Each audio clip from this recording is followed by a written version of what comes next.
Бисмилlah, альхамдулиллах, вассалату вассаламу аля расулиллах, ва аля алихи, ва сахбихи, ва вала. Амма ба'д.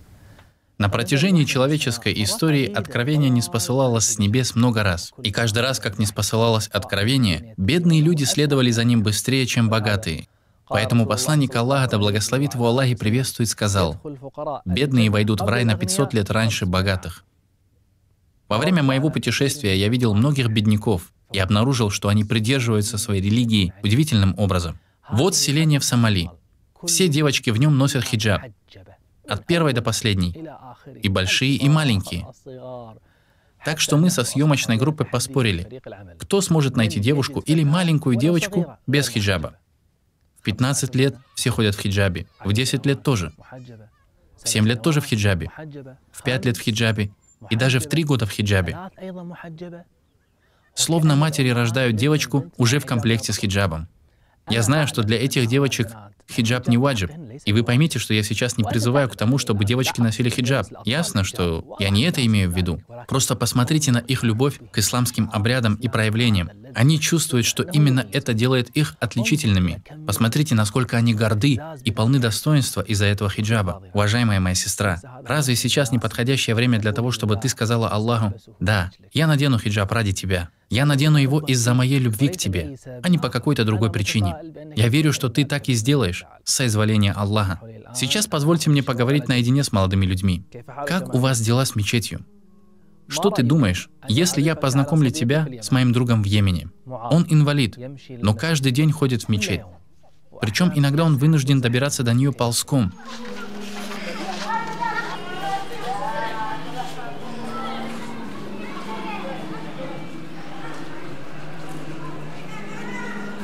Он устает, но никогда не опаздывает на такбиратуль-ихрам, вступительный такбир. Он мечтает о том, чтобы делать фаджр-намаз в мечети, но его семья не разрешает ему из-за его состояния здоровья. А мы с вами можем, но не ходим. Думаешь ли ты, что это все? Нет. Он всегда стремится к тому, чтобы стоять в первом ряду, прийти пораньше, почитать Коран. Этим он не ограничивается. После магриб-намаза ежедневно он вынужден подниматься по лестнице в мечети с большим трудом, чтобы добраться до 2-го этажа.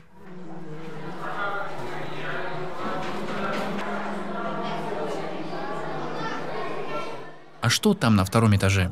Урок по заучиванию наизусть священного Корана. Он участвует на этом уроке, хотя он частично парализован, с трудом разговаривает, но он настойчиво борется со своей увечностью, чтобы произносить Коран своим голосом, хотя это для него крайне трудно и утомительно.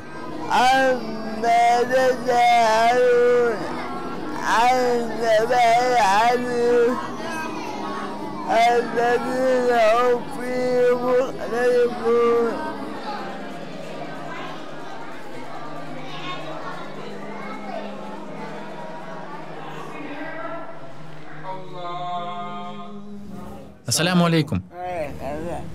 Камаль? Как дела? Хорошо.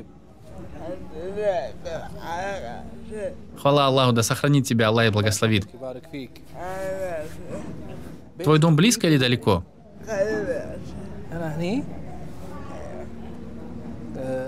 Ты устаешь, когда идешь сюда? То есть немного, да? Да дарует тебе Аллах благополучие. Аминь.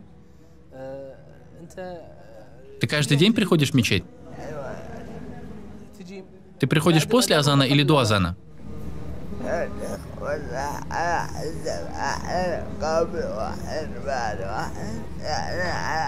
То есть по-разному, иногда до, иногда после.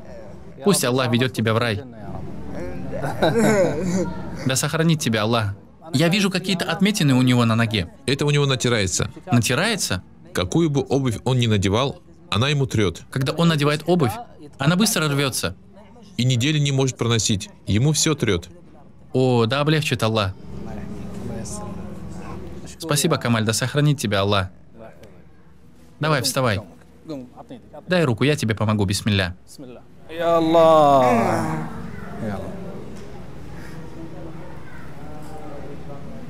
Пусть Аллах даст тебе благополучие.